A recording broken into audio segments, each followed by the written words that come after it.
జరగలేదని నీ దగ్గర రిపోర్ట్ ఏమైనా ఉందా? కల్తీ జరిగిందని నేను 4 రిపోర్ట్లు చూపించగలను ఈరోజు. గవర్నమెంట్ పరంగా నేను 4 రిపోర్ట్లు చూపిస్తా.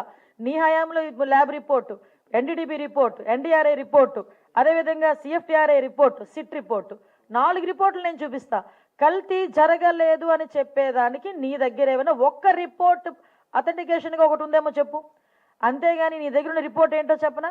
తాడేపల్లి కొంపలో ప్రింట్ అయ్యే ఒక సాక్షి పేపర్ ఏమి రాస్తే అదే రిపోర్ట్ అనుకొని బయటకు వచ్చి మేధావులు ఒక్కొక్కడు 30 సంవత్సరాల రాజకీయ అనుభవం ఉన్న వాళ్ళు, 20 సంవత్సరాల రాజకీయ అనుభవం ఉన్న వాళ్ళు, అదేవిధంగా మాజీ మంత్రులు, మాజీ ఎమ్మెల్యేలు రోడ్డు మీదకి వచ్చి బయటకు వచ్చి వెంకటేశ్వర స్వామి భక్తి పార్వశంలో మునిగిపోతున్నామని చెప్తూనే అదే వెంకటేశ్వర స్వామి కొండ మీద మహాపాపం జరిగితే ఆ మహాపాపం తాలూకా నివేదిక గురించి మాట్లాడండిరా అంటే సాక్షి పేపర్ ప్రింట్ అయిన ఒక నివేదికను తీసుకొచ్చుకొని ఇది అక్కడ కల్తీ జరగలేదు అని మాట్లాడతాడు.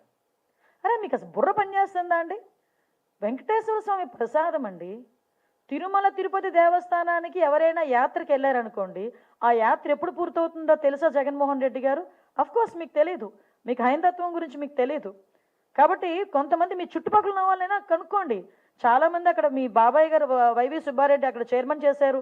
మీ పక్కనే ఉన్న భూమన్ కరుణాకర్ రెడ్డి, చెవిరెడ్డి భాస్కర్ రెడ్డి, ప్రతిసారి ఎంతో కొంతమందిని తీసుకెళ్లే మీ మహిళా మంత్రులు చాలామంది ఉన్నారు కదా, వాళ్ళందరినీ అడగండి యాత్ర ఎలా కంప్లీట్ అవుతుందంటే కొన్ని ఏరియాస్లో కానీ చాలా మట్టుకు తిరుమల తిరుపతి దేవస్థానంకి వెళ్ళి వెంకటేశ్వర స్వామిని, ఆ కలియుగ వెంకటేశ్వర స్వామిని మనస్ఫూర్తిగా దర్శించుకొని ప్రసాదాన్ని కాలికి తగలకుండా, కిందన కూడా పెట్టకుండా, చెప్పులతో కూడా చెప్పులు వేసుకొని కూడా ప్రసాదాన్ని చేతిలో పట్టుకోకుండా ప్రశాంతంగా ఇంటికి తీసుకొచ్చి పూజ గదిలో పెట్టి పూజ చేసి 10 మందికి చుట్టుపక్కల ఉన్న వాళ్ళకి ప్రసాదాన్ని పంచి అప్పుడు వాళ్ళ దీక్ష విరమణ చేస్తారు.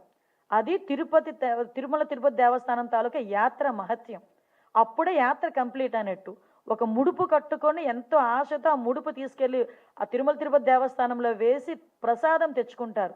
మీరు తిరుమల తిరుపతి దేవస్థానానికి వెళ్ళిన తర్వాత తిరుపతి వెళ్ళామంటే దర్శనం బాగా జరిగిందా ఫస్ట్ క్వశ్చన్. సెకండ్ క్వశ్చన్, ప్రసాదం ఎక్కడ? ఇది కామన్గా ఎంత కోటీశ్వరుడైనా అపర కోటీశ్వరుడైనా కూడా తిరుమల తిరుపతి దేవస్థానంకి వెళ్ళాను, తిరుపతి వెళ్ళాను అంటే ప్రసాదం తెచ్చావా అని అడుగుతారు. అంటే తిరుమల తిరుపతి దేవస్థానంలో కలియుగ వెంకటేశ్వర స్వామి దర్శనం ఎంత గొప్పో, ఆ కలియుగ వెంకటేశ్వర స్వామి దర్శనం తర్వాత ఆయన ఇచ్చే ప్రసాదాన్ని కూడా అంత గొప్పగా స్వీకరించేటంత సనాతన ధర్మం కలిగిన మన హైందవత్వం ఇది. అటువంటి ప్రసాదాల్లోని నెయ్యి అన్న ఒక పదార్థం అనేది చాలా ప్రాంప్ట్ అనమాట. ఎందుకంటే పోటు పక్క నుంచి వెళ్తే ఆ నెయ్యి గుమగుమలకి ప్రసాదం ఇక్కడ తయారు చేస్తున్నారు అండ్ ఈవెన్ దో మన సంచిలోని ఆ ప్రసాదం తెచ్చుకున్న ఆ గీ స్మెల్ కొన్ని రోజులు పోదు. అంటే అంత మంచి గీ వాడతారు.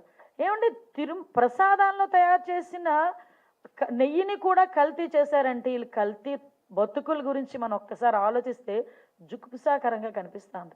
నిజంగా ఎలాంటి వాళ్ళైనా ప్రజలు కూడా ఈరోజు ఆలోచిస్తున్నారు. వాళ్ళలో కూడా ఏంటండి, వాళ్ళు వాడే రసాయనాలు ఏంటి?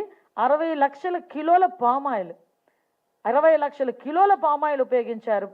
పామ్ కెర్నల్ ఆయిల్ ఉపయోగించారు. 8.90 లక్షల acetic acid, Easter, lactic acid, food grades, monoglycerides, beta carotene. ఈరోజే తెలిసింది లప్సా ఎందులో యూజ్ చేస్తారో తెలుసా అండి? బాత్రూమ్ క్లీనర్స్కి ఉపయోగించే ఒక కెమికల్ని దేవదేవుడికి పెట్టే ప్రసాదంలో కలిపి అలాంటి దాన్ని కూడా తీసుకొచ్చి ప్రజలకు అప్పచెప్పి వాళ్ళ మనోభావాలతోనే కాకుండా వాళ్ళ ఆరోగ్యాలతో కూడా ఆడుకున్నారంటే నిజంగా క్షమించాలా అని అడుగుతున్నాను. నేను ఈ క్వశ్చన్ క్షమించాలని అడుగుతున్న క్వశ్చన్ ప్రజలను అడుగుతున్నాను. ఇలాంటి వాళ్ళని క్షమించాలా? ఇంకా మన మధ్యలోని వీళ్ళు మనుషులుగా తిరిగే అర్హత ఉందా వీళ్ళకి? ఎంత మహాపాపానికి వడిగట్టారండి. ఇది మహాపాపం కాదా? అంటే ఇదంతా కూడా గీలా కనిపించడానికి, గీలా చిన్న స్మెల్ రావటానికి ఇన్ని కెమికల్స్ వాడారు. అంటే ఇక్కడ లప్సా గురించి మాట్లాడితే ఇందాక మనం చాలా మాధ్యమాల్లో కూడా చూసాం. అసలు ఆ లప్సా అనేది ఎందుకు కొనుగోలు చేశారు అంత క్వాంటిటీ ప్రకారం? చాలా వాటికి సమాధానం చెప్పాల్సి వస్తుంది. ఈరోజు కల్తీ జరగలేదన్న మహానుభావులందరూ కూడా ఈరోజు అదే విధంగా ఒకసారి చూస్తే ఇక్కడ అసలు నాకు ఇప్పటికీ కూడా అర్థం కాని ఒక లాజిక్ అనమాట. అంటే నేను సిట్ రిపోర్ట్ చూశాను, నెక్స్ట్ ఇంకొక విషయం చెప్పాలండి, దాని తర్వాత దీని దగ్గరికి వస్తా.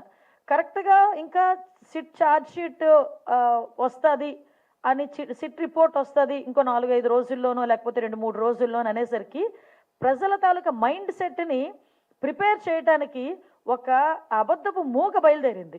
నేను ఆ రోజే అనుకున్న